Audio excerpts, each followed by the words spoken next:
La tua V-Strom frena male?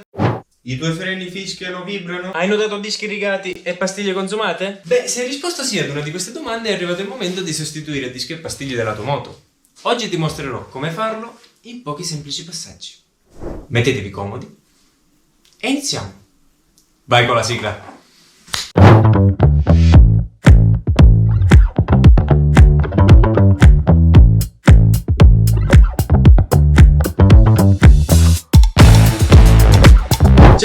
Benvenuti in questo nuovissimissimo video bello e fresco di tutorial, dove oggi andremo a sostituire disco e pastiglie posteriore della mia Suzuki V-Strom K4. Perdonatemi per il posto un po' rudimentale, ma purtroppo la sala di registrazione è in fase di allestimento. Mi raccomando, attivate la campanellina per rimanere sintonizzati e non perdervi gli aggiornamenti. Ora, bando alle ciance, la primissima cosa da fare è quella di procurarci i ricambi giusti, perché altrimenti se sono sbagliati col cazzo che li montate. Quindi, perché vi voglio bene e perché vi penso, vi ho lasciato i link di tutti i ricambi che oggi andremo a usare. Oggi abbiamo disco EBC e un disco semi margherita, le pastiglie freno che non sono sinterizzate ma sono organiche. Io onestamente preferisco quelle organiche perché mantengono una frenata più silenziosa e molto più morbida. Consumano un po' meno il disco, ma comunque soffrono di surriscaldamento. Infatti durano molto meno rispetto a quelle sinterizzate. Sicuramente ideale per chi cerca comfort e una guida un po' più morbida, soprattutto in città oppure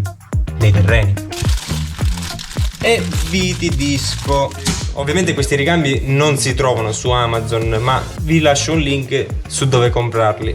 Costano poco e male non fanno. Come facciamo a stabilire quando è arrivato il momento di sostituire il disco? Beh, sicuramente una delle operazioni più comuni è quella di misurare lo spessore del disco. Ogni disco freno che si rispetti ha un limite di usura segnato sopra. Se lo misura e il valore è al di sotto di quel numero, vuol dire che è arrivato il momento di sostituire. Adesso, detto le numerosissime premesse, andiamo a smontare.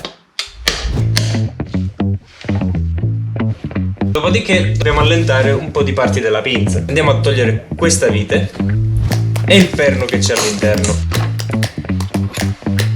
Tiriamo via fuori le pastiglie.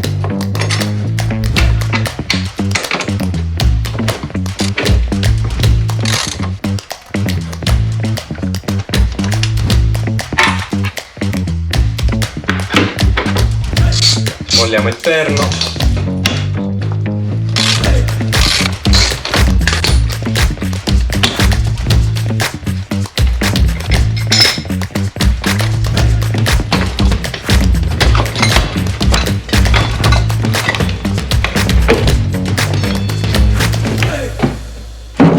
Considerate che la moto è del 2004, quindi non penso che siano stati mai smontati.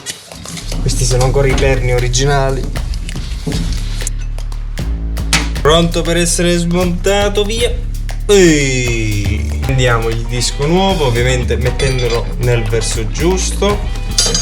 Mettiamo le viti nuove.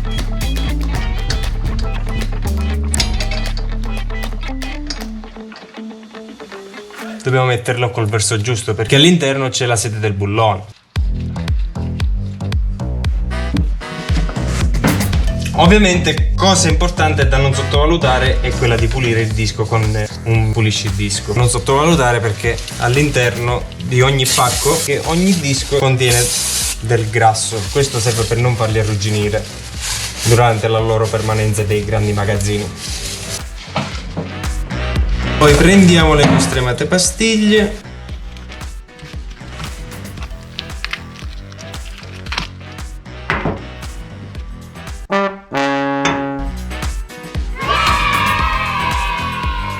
Prima di andare a montare le nostre amatissime pastiglie dobbiamo andare a lubrificare i perni scorrevoli della pinza. Questo perché col tempo, se non vanno lubrificati, potrebbero generare degli attriti. Quindi le pastiglie non potrebbero essere consumate omogeneamente.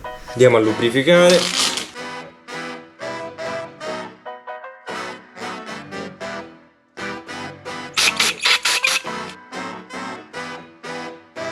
Giusto un po',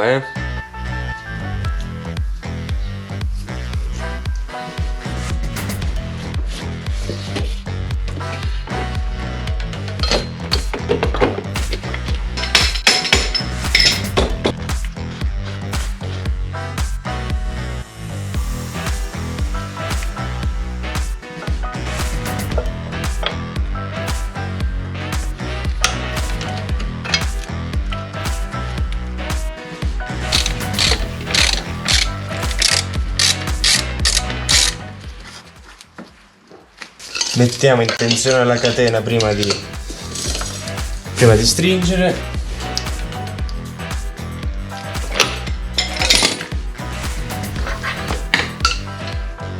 Diamo 2 pompate. Oh ragazzi, finalmente ce l'abbiamo fatta. In pochi semplici passaggi è una cosa fattibile e si può fare tranquillamente in garage. Quindi, se il video vi è stato utile, vi ricordo di lasciare un like, un'iscrizione e un commento e noi ci vediamo al prossimo tutorial. Ciao ragazzi, statevi bene.